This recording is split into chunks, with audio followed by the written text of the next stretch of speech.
শ্রাবণ মাসের তৃতীয় সোমবারে আমার সকল বন্ধুদের জানাই শুভ সকাল এবং শুভ শ্রাবণ মাসের তৃতীয় সোমবার।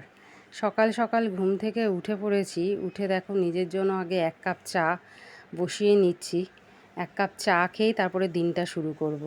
আসল কথা কি, নিজের জন্য টাইমটা খুব গুরুত্বপূর্ণ। নিজেকে ভালো রাখতে, নিজেকে সুস্থ রাখতে, নিজেকে সব কিছুর থেকে ভালো রাখতে নিজের জন্য একটু হলেও টাইম দেওয়া দরকার।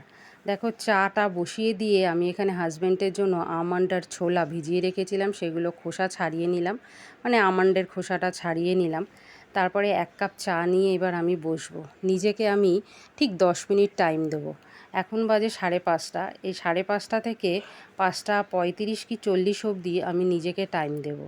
প্রত্যেক দিনই তাই চেষ্টা করি নিজেকে একটু একটু করে টাইম দেওয়ার। নিজেকে টাইম দেওয়াটা খুবই একটা গুরুত্বপূর্ণ জীবনে। সুস্থ থাকতে গেলে, ভালো থাকতে গেলে নিজেকে আগে ভালোবাসতে হয়।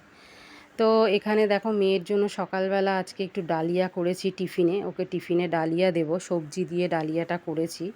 তো ডালিয়াটা আমার এখানে হয়ে গেছে। আমি ওর টিফিনটা এবার প্যাক করে দিচ্ছি। যেহেতু সোমবার, তৃতীয় সোমবার, আমি পুজোটা করতে পারছি না, কিন্তু নিরামিষ রান্নাবান্নাই করব।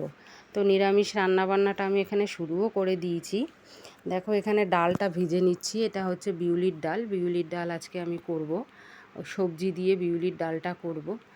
আর নিরামিষ বলতে কি, শুধু ওই হাজব্যান্ডের জন্য, আমার জন্য আর ওর ঠাকুমার জন্যই নিরামিষ। বাচ্চাদের জন্য নিরামিষ হচ্ছে না, কারণ কালকে চিকেন রয়ে গেছে, তাও সেটাই ওদের গরম করে দুপুরবেলা দেব।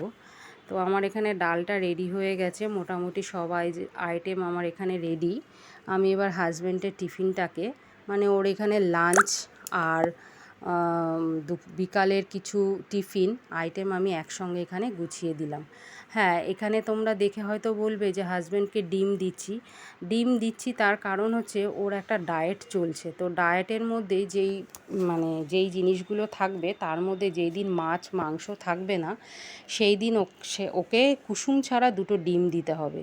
তো ও যেহেতু একটা ডায়েটের মধ্যে রয়েছে, তাই জন্য ওকে ডিমটা দিয়েছি। আর ওর টিফিনগুলো আমার এখানে গোছানো হয়ে গেছে। টিফিনটা এখানে গুছিয়ে এবার আমি সুন্দর করে রেখে দেব। ও যখন বেরোবে অফিসে, তখন ও ব্যাগে নিয়ে নেবে। তারপরে দেখো আমি রেডি ফেডি হয়ে ছেলেকেও রেডি করে খাইয়ে দাইয়ে স্কুলে নিয়ে বেরিয়ে পড়লাম। যেহেতু অনেক দিন স্কুলে যেতে পারিনি আমরা, কারণ আমারও খুব শরীর খারাপ ছিল, জ্বর, আর ছেলেও খুব শরীর খারাপ ছিল, জ্বর। প্রায় 2-2.5 সপ্তাহ হয়ে গেল স্কুলে যেতে পারিনি।